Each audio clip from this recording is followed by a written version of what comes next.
বিসমিল্লাহির রহমানির রহিম। আসসালামু আলাইকুম। জনতার রান্নাঘর থেকে সবাইকে জানাচ্ছি শুভেচ্ছা। আশা করি সবাই ভালো আছেন। আজকে যে রেসিপিটি করব সেটা হচ্ছে চিংড়ি মাছের বিরিয়ানি করব। সেজন্য এখানে একটা ফ্রাই প্যান চুলায় দিয়ে দিচ্ছি বেশ কিছুটা তেল।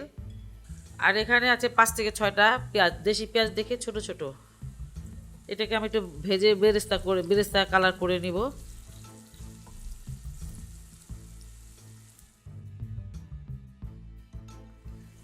পেঁয়াজটা আমার বেরেস্তা করা হয়ে গেছে। আর এটাতে এখন আমি দিয়ে দিব আদা রসুনের পেস্ট। এখানে মানে আদা রসুনের পেস্ট আছে 2 চামচ, 1 চামচ 1 চামচ 2 চামচ আদার পেস্ট, 1 চামচ রসুনের পেস্ট 1 চামচ 2 চামচ।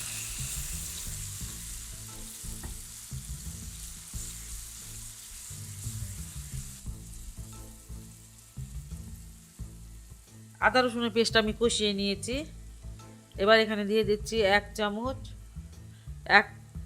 ধনিয়ার গুঁড়া, 1 চামচ নেব মরিচের গুঁড়া, আর এখানে টালা জিরার গুঁড়া 1 চামচ দিয়ে দিলাম। একটু পানি দিব, একটু পানি দিলাম। পানিটা দিলাম মশলাটা যাতে পুড়ে না যায়।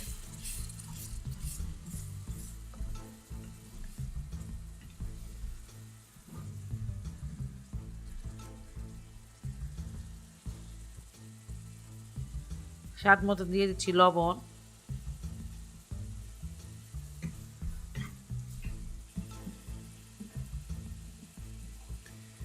আর এখানে বিরিয়ানির মশলাটা আমি নিয়ে নিয়েছি 2 চামচ। বিরিয়ানি মশলা 2 চামচ নিয়েছি। এটা সব মশলা আছে, অন্য কোনো গরম মশলা দেওয়া লাগবে না। এখান থেকে আমি মানে অর্ধেকটা দিয়ে দিচ্ছি।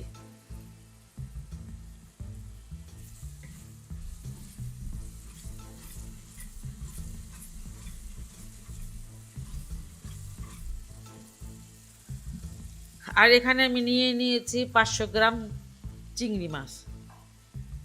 ছোট বড় মিলানো আছে, কোনোগুলো বেশি বড় আবার কোনোগুলো ছোট। ছোট বড় আপনারা যেই যেমন ইচ্ছা তেমন সাইজে নিতে পারেন, চিংড়ি মাছ হলেই হলো।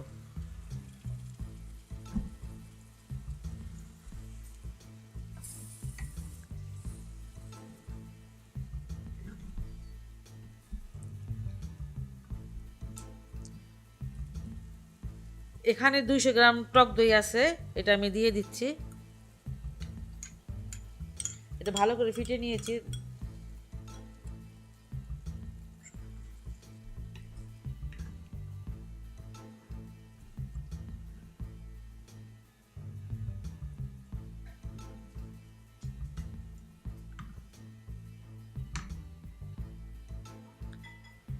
এটা আমি মিনিট 5-এর জন্য ঢেকে দিলাম। 6 মিনিট পর আমি আসলাম। 4টা কাঁচামরিচ দিয়ে দিচ্ছি একটু ফ্লেভারের জন্য। সেটা আমি চুলায় আর রাখবো না তেমন একটা। চিংড়ি মাছটা সিদ্ধ হওয়ার কিছু নাই, তাছাড়া এটা যখন বিরিয়ানিতে যাবে তখন তো সিদ্ধ হবেই। বাস এটা আমি এখন নামিয়ে রাখবো, নামিয়ে আমি দ্বিতীয় স্টেপে চলে যাব। চুলায় একটা পাতিল দিয়ে দিয়েছি, আর দিয়েছি কিছুটা তেল, 2 টেবিল চামচ হবে। তেলটা গরম হয়ে গেছে। আর এখানে আমি নিয়ে নিয়েছি 3 পট চাল, একটু বেশি হবে। আর এই 3 পট চালে হয় 750 গ্রাম, গ্রাম হিসাবে 750 গ্রাম দিয়ে দিলাম চালটা। এটা ভালো করে ধুয়ে রেখেছিলাম কিছুক্ষণ আগে, বেশিক্ষণ আগে না।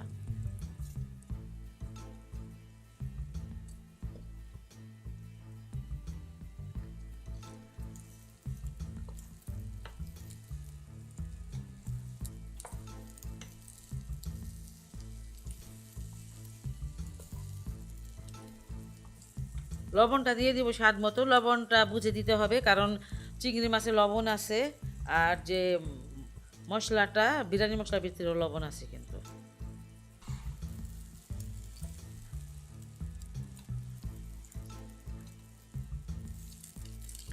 এটার মধ্যে আমি একটু বেরেস্তা দিয়ে দিচ্ছি।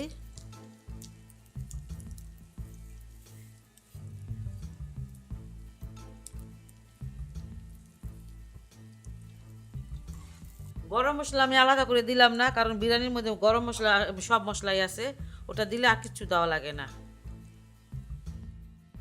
এখন আমি পানি দিয়ে দিব, একটু চালটা ভেজে নিলাম।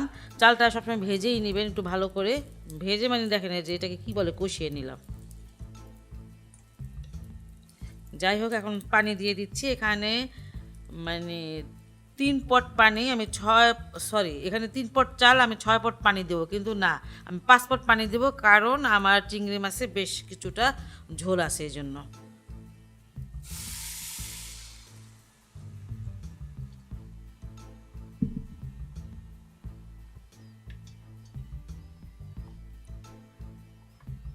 এটা কিন্তু ফুটন্ত পানি, আর সবসময় ফুটন্ত পানিটাই দিবেন, ঠান্ডা পানিটা দিবেন না কখনো, কারণ এইসব চাল তো গলে যায় তাড়াতাড়ি, আর ঠান্ডা পানি দিলে পানিটা গরম হইতে হইতে চাল একদম ভর্তা ভর্তা হয়ে যাবে, একটুকু ভালো হবে না।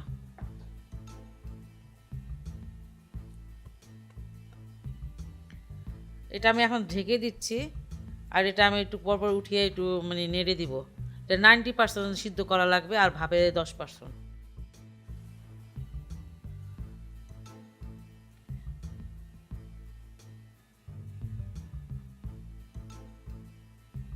এ দেখেন, এর চালটা কিন্তু এখনও পুরোপুরি ফুটে নাই, এ দেখেন এই যে শক্ত আছে। যাই হোক, এটা আমার যতটুকু করার সেটা হয়ে গেছে। আমি এখন এটাকে উঠিয়ে নিব, পুরাটা না, অর্ধেকটা উঠিয়ে নিব।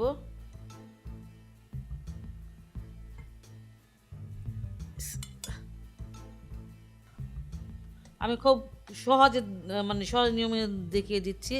আরেকটা ভিডিও আছে আমার চিংড়ি মাছে, সেটা পুরোপুরি অন্যরকম, সেটাও আপনারা দেখতে পারেন, প্রথম দিকের ভিডিও।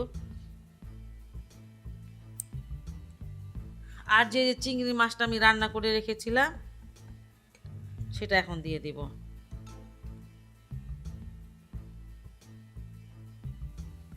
চারিদিকটা দিয়ে দিবেন এইভাবে ঝোলগুলো। আর একটু ইটা কিন্তু বিরিয়ানিটা একটু ভিজাই ভিজাই ভালো লাগে, একদম শুকনো খরখরে বিরিয়ানি ভালো লাগে না আমার কাছে। যাই হোক, এটাতে এখন আমি একটু বেরেস্তা দিয়ে দিব।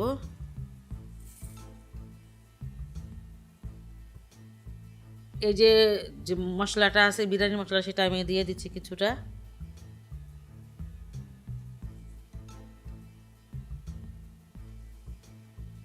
এবার দিব কিছুটা ঘি, ঘিটা অবশ্যই দিতে হবে। আর যদি না খান ঘি অসুবিধা নাই, তেলে রুচি তো নিজের কাছে, অনেকে হয়তো তেলটা পছন্দ করেন, তেলও রান্না করতে পারেন, পুরাটা ঘি দিয়েও রান্না করতে পারেন। এই পোলাওটা আবার আমি দিয়ে দিচ্ছি এটার উপরে, আবার ওই বেরেস্তাটা দিচ্ছি। বেশি লেয়ার করলাম না, এত কষ্ট করার দরকার নেই।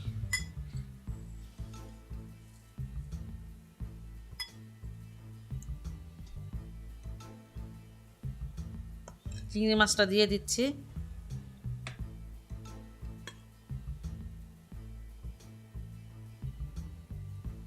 বাকি মশলাটা দিয়ে দিচ্ছি। মাছের উপরে উপরে দিবেন না, এইভাবে শুধু চালে যাতে লাগে।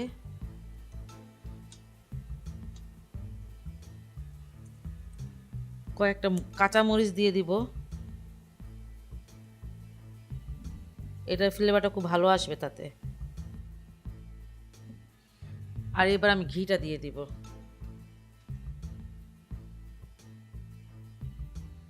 আর এ খুব ভালো করে আমি প্রায় 15 থেকে 20 মিনিটের জন্য ঢেকে দিব, খুব কম আছে।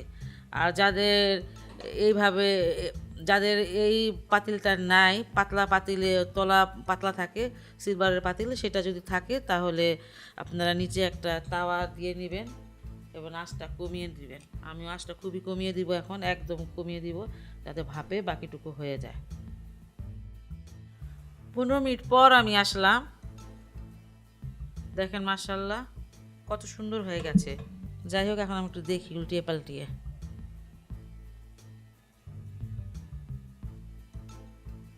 দেখেন মাশাআল্লাহ দেখতে অনেক সুন্দর হয়েছে, খাইতে তো অবশ্যই অনেক মজা হবে।